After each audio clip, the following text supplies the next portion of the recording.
आज का जो वीडियो है वो केवल वायरल वीडियो नहीं है, ये बहुत वाइटल वीडियो है। ये बहुत ट्रेंडिंग नहीं है, केवल ये जरूरी आपकी अंडरस्टैंडिंग के लिए। और जैसे मैं आपको बताऊंगा उसको एनालिसिस आपको पूरा देश का इकोनॉमी समझ में आ जाएगा। आजकल मोदी जी पे बात हो रही है ना, जब वो लक्षद्वीप पे बोले थे तो मालदीव बॉयकॉट हुआ था उसमें। जब वो स्वच्छ भारत पे बोले थे तो उस समय झाड़ू उनके हाथ में आ गया। जब वो डिजिटल इंडिया पे बोले थे तो यूपीआई हर दुकान पे पहुंचा। आज बोले गोल्ड मत खरीदो। साल भर तक घर में कोई भी फंक्शन हो, कोई भी कार्यक्रम हो, हम सोने के गहने नहीं खरीदेंगे। फॉरेन वेकेशन मत जाओ, फ्यूल पे ज्यादा पैसा मत खर्च करो। ये क्यों बोल रहे हैं, इसको समझो। ये वो चीजें हैं जिससे हमारा डॉलर विदेश में जाता है। डॉलर विदेश में जाता है तो हमारी इकोनॉमी कैसे कमजोर होती है, पूरी इकोनॉमी का एक चैप्टर है, एक इकोनॉमी की मास्टर क्लास अगले 5-7 मिनट में आपको समझ में आ जाएगी। बहुत इंपॉर्टेंट वीडियो है। 1991 में भी एक बार हुआ था हमारे साथ में। उस समय हमारे पास फॉरेक्स रिजर्व बहुत कम बचा था, केवल 2 हफ्ते का फॉरेक्स रिजर्व था। यानी कि हम केवल 2 हफ्ते के लिए भारत के पास पैसा बचा था कुछ भी इंपोर्ट करने के लिए। हमारे को तेल इंपोर्ट करना पड़ता है, हमें कई चीज़ एसेंशियल आइटम्स इंपोर्ट करनी पड़ती हैं। तो उस समय डॉलर लाने के लिए भारत की सरकार ने 47 टन सोना प्लेन में रख करके लंदन में भेजा, गिरवी रखा, डॉलर लेके आए। 20 टन सोना स्विट्जरलैंड के बैंक में रखा, जाके उधार रख के आए अपना गोल्ड, और वहां से जा करके डॉलर लेकर के आए। फॉरेक्स बोलते हैं जिसको, फॉरेन एक्सचेंज के लिए फॉरेक्स बोलते हैं। जब डॉलर आता है तो इकोनॉमी कैसे स्टेबलाइज होती है, यही है फॉरेक्स रिजर्व की ताकत। जब होती है तो कोई नहीं देखता, और जब नहीं होती है तो पूरा देश देखता है। पूरा देश आप पे नजर रखता है। यूएस ईरान का जो वॉर चल रहा है उससे हुआ क्या, पूरी दुनिया भर में तेल के, एनर्जी के पैसे बढ़ गए। भाई महंगा हो गया, महंगा हो गया, सबको पता है, पूरी दुनिया में महंगा हो रहा है। लेकिन भारत तीसरा सबसे बड़ा देश है जो तेल को इंपोर्ट कर रहा है। हमारा बहुत ज्यादा पैसा तेल को इंपोर्ट करने में चला जाता है। पैसा मतलब डॉलर चला जाता है बाहर। मोदी जी ने अपील दी कि फॉरेक्स रिजर्व को अगर बचाया, डॉलर को बचा लिया हमने, जिसमें अगर हमने ऑयल बाहर का कम इस्तेमाल किया, गोल्ड बाहर का कम खरीदा, मशीनें बाहर की कम खरीदी, फॉरेक्स रिजर्व कैसे मूव करेगा? डॉलर बाहर जाएगा तो रिजर्व कम होगा, रुपया और कमजोर और टूट जाएगा। डॉलर अगर भारत में ज्यादा आ गया, आपने एक्सपोर्ट किया, डॉलर आ गया, तो रुपया मजबूत होता है। जितना ज्यादा आप इंपोर्ट करोगे उतना ज्यादा हमारी करेंसी डाउन जाएगी, जितना एक्सपोर्ट करोगे उतनी हमारी करेंसी मजबूत होगी। मोदी जी देख रहे हैं सबसे ज्यादा पैसा बाहर किस चीज के लिए जा रहा है, तो 3 चीजों में जा रहा था। इकोनॉमी चेन कैसे हिलती है, एक पहला चीज क्या, रुपया जब गिरता है, आज 74 रुपए से 95 रुपया हो गया। $1 के अगेंस्ट हमारा 74 रुपए का था $1, 95 रुपए, यानी 28% महंगा हो गया। अब 28% गिर गया। आपने कोई मशीन मंगाई, वो 28% इसलिए ज्यादा महंगी पड़ रही है। आपने कोई रॉ मटेरियल विदेश से मंगाया, 28% ज्यादा महंगा पड़ रहा है। आपने कोई विदेशी सॉफ्टवेयर लाइसेंस लिया, आपको 28% ज्यादा महंगा पड़ रहा है, क्योंकि वो पहले 74 रुपए के हिसाब से खरीद रहे थे, अब आप 95 के हिसाब से खरीद रहे हो। बिजनेसमैन पे इससे, क्योंकि बिजनेसमैन लोन ले लेके सामान खरीदता है तो उसके लोन का प्रेशर और बढ़ता है, क्योंकि और बड़ा लोन लेना पड़ता है, मार्जिन अपने आप घट जाता है। मार्जिन घटा और प्रोडक्ट प्राइस नहीं बढ़ाया तो धंधा डूब गया। प्रोडक्ट प्राइस बढ़ाया तो धंधा स्लो हो गया। भाई इतना महंगा क्यों खरीदे, सेल्स इसलिए स्लो हो जाती है, पूरी बैलेंस शीट हिल जाती है। दूसरी चीज, फॉरेन इन्वेस्टर भी भारत में नहीं रुकता। समझो विदेशी आदमी है, वो भारत में आना चाहता है। अब भारत में आना चाहता है, भारत की गुल्लक में जो बहुत सारे डॉलर पड़े हुए थे वो कम होते गए। अब उसने इंडिया में आके 100 करोड़ रुपए लगाया, उसको 20% का रिटर्न मिला, तो उससे कितने बने, 120 करोड़। 100 लगाया, 20% रिटर्न मिला, 120 करोड़ मिला। लेकिन रुपया 10% गिर गया। रुपया 10% गिरने से 120 का 10%, यानी कि 12 रुपया घट के 8 रुपया रिटर्न रह गया उसका। तो जो रिटर्न उसका 20 रुपए का था वो 8 रुपए का रह गया, क्योंकि इंडियन इकोनॉमी स्टेबल नहीं है। यहां पे रुपया गिरते जा रहा है। जब भी आप यहां से ओवरऑल मार्केट का सेंटीमेंट खराब हुआ तो एफआईआई यानी कि विदेशी लोगों ने 1,60,000 करोड़ रुपया भारत से निकाल लिया, ये 2025 के अंदर। तो इकोनॉमी जितनी अच्छी लग रही है, चाहे मोदी जी का राज हो, चाहे किसी का भी राज हो, बात सच बोलूंगा आपको मैं। क्या होता है, तीसरे मुद्दे को समझो। आरबीआई की जब जेब खाली होती है, जब आरबीआई को लगता है मेरे पास डॉलर नहीं है, तो आरबीआई खूब पैसा इन्वेस्ट करता है। अब इस समय पिछले साल अकेले $50 बिलियन यानी लगभग 4.25 लाख करोड़ रुपया आरबीआई को लगाने पड़ गए डॉलर मेंटेन करने के लिए, कि हमारे को डॉलर चाहिए, निकलते जा रहा है। आरबीआई को जाके मार्केट में से डॉलर खरीद के लाने पड़े, क्योंकि डॉलर नहीं रखोगे तो आप कमजोर पड़ जाओगे। अब उससे क्या होता है, इन्फ्लेशन भी बढ़ता है आपका। तेल अगर बाजार से आ रहा है, पहले तेल समझ लो 100 रुपए लीटर था, आज 150 रुपए लीटर हो गया, तो तेल महंगा हुआ तो ट्रांसपोर्ट महंगा हो गया। तेल महंगा हुआ तो ट्रांसपोर्ट करने से जो आपके घर में सब्जी आ रही है वो महंगी होगी, आपके घर में राशन आ रहा है वो महंगा होगा, आपका जो रोड़ी बदरपुर आता है, ईंटें आती हैं, मकान बनते हैं, कंस्ट्रक्शन, हर चीज महंगी होती जाती है। और जब सब महंगा होता है तो इन्फ्लेशन बढ़ता है। इन्फ्लेशन बढ़ने पे आरबीआई को इंटरेस्ट रेट बढ़ाना पड़ता है। तो जो होम लोन पहले आपका 8.5 का था वो 9.5 का हो जाएगा। बिजनेस लोन जो पहले आपको 12% पे मिल रहा था वो 14% पे मिलेगा। सब तरह के एक्सपेंशन पे असर आने लगता है।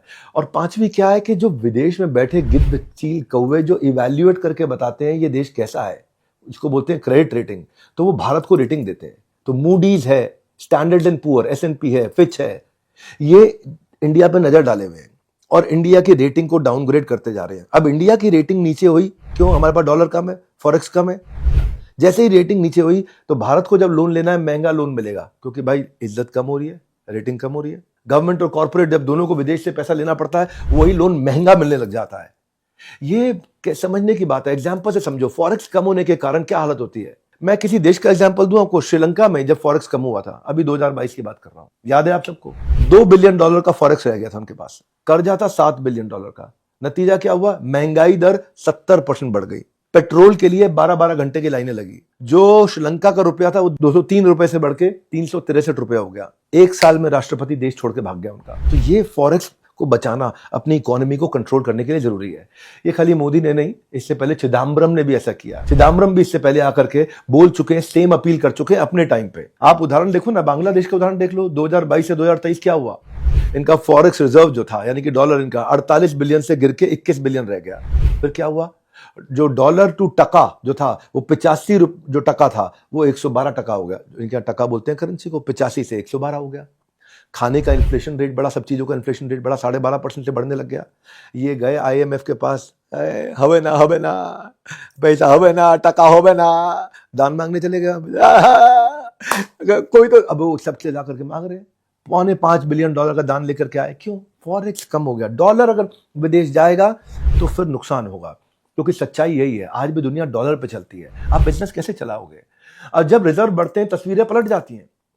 जब करेंसी स्टेबल होगी आपकी, इंपोर्ट कॉस्ट प्रिडिक्टेबल हो जाएगी। आपको पता है आज अगर डॉलर 74 रुपए का है और कल भी 74 का है, परसों भी 74 का है, तो आप आराम से कंफर्टेबल होकर खरीद सकते हो। आपके मार्जिन आपको पता है, आपकी प्लानिंग ठीक रहती है, आसान रहती है। आप 6 महीने बाद की प्लानिंग भी आपकी वैलिड रहेगी। ये नहीं 6 महीने बाद पता नहीं तेल कितने का होगा, हाय मोदी नहीं, ये दिक्कत होती है भाई। क्या फॉरेन इन्वेस्टर भी आना शुरू करता है, कहता है यार भारत स्टेबल है, बाहर से पैसा आता है, मार्केट चढ़ता है, स्टार्टअप को फंडिंग मिलती है, बिजनेस एक्सपैंड होता है, दुनिया भर से लोग आते हैं। क्यों? इकोनॉमी स्टेबल है। तो इकोनॉमी स्टेबल बनाने के लिए भारत से डॉलर बाहर ना जाए कोई सामान खरीदने के लिए, इसी के लिए बोला जा रहा है कि सबसे ज्यादा पैसा जिन चीजों पे लग रहा है उनको रोको। आरबीआई के पास एक ना मॉनेटरी फ्रीडम भी आ जाती है इससे। आरबीआई अब डरता नहीं, इंटरेस्ट रेट कम कर देता। तुम्हारा होम लोन कितने का? 9%, 8.5 कर दो उसको, 8.25 कर दो उसको, 8 कर दो उसको। सस्ता लोन मिलने लगता है, लोग आराम से ले सकते हैं, इन्वेस्ट कर पाते हैं, इससे फर्क पड़ता है। और जियोपॉलिटिकली भी जो इकोनॉमी पावरफुल है, स्टेबल है, जिसको कर्जा लेना नहीं है, कर्जा देना है, भाई लोगों, देने वाले का हाथ बड़ा होता है, लेने वाले का नहीं। जो मांगने आ रहा है ना, उसको झुकना पड़ जाता है। भारत मजबूत हो जाएगा जब लोगों की मदद कर रहा होगा। आज अभी हमें मांगना पड़ गया, बाजार में जाकर के भारत को मांगना पड़ गया। फॉरेन सैंक्शंस, ट्रेड नेगोशिएशन, सब जगह आपकी पोजीशन कमजोर होने लग जाती है, एक स्ट्रेटेजिक ऑटोनॉमी खत्म होने लगती है। सस्ता क्रेडिट जब मिलता है ना, तो क्रेडिट रेटिंग एजेंसी जो दुनिया भर से देख रहे थे कि इनको भाई सस्ता दे दो यार, यहाँ स्टेबल है सब कुछ। जब आपको मालूम है भाई इसके यहाँ पैसा मरने वाला नहीं है, इस पे विश्वास कर सकते हो, तो लोग आप पे पैसा रख जाएंगे अपना। आप पे भरोसा हो तो पैसा छोड़ जाएंगे, भारत पे भरोसा हो तो पैसा छोड़ेंगे। फाइनेंशियल स्टेबिलिटी का इंडिकेटर होगा।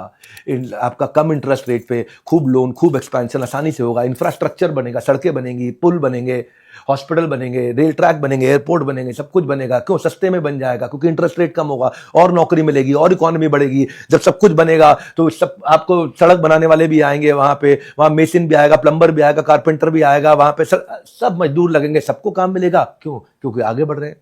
सिंगापुर देखो, सिंगापुर कितना इन्ना सा सिंगापुर है, इन्ना सा जला सा है कि नहीं है? हमारे नोएडा से छोटा होगा सिंगापुर, नोएडा से भी छोटा, फरीदाबाद से छोटा, जरा सा गुड़गांव से छोटा।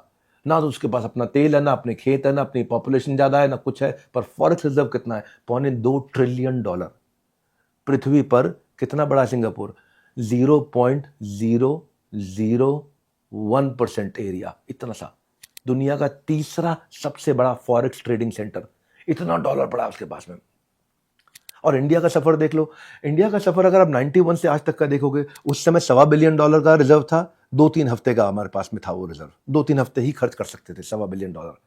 आज हमारे पास में $700 बिलियन है, 11 महीने का हमारे पास में एक रनवे बचा हुआ है, 11 महीने का एक ऐसा रनवे है हमारे पास में, 11 महीने तक तो हम ठीक है अगर मेंटेन कर गए बाहर पैसा जाना। क्यों? आपको पता है सबसे ज्यादा पैसा 11.5 लाख करोड़ रुपया जो डॉलर बाहर जाता है वो क्रूड ऑयल के लिए जाता है। अगर क्रूड ऑयल हमने कम इस्तेमाल किया, वो 11.5 लाख करोड़ बचेगा बाहर जाने से, अपन मजबूत होंगे। गोल्ड पर 7 लाख करोड़ रुपया लगभग विदेश जा रहा है, डॉलर 7 लाख करोड़ का डॉलर विदेश जा रहा है। अगर गोल्ड के लिए डॉलर विदेश कम गया, अपनी इकोनॉमी और मजबूत होगी।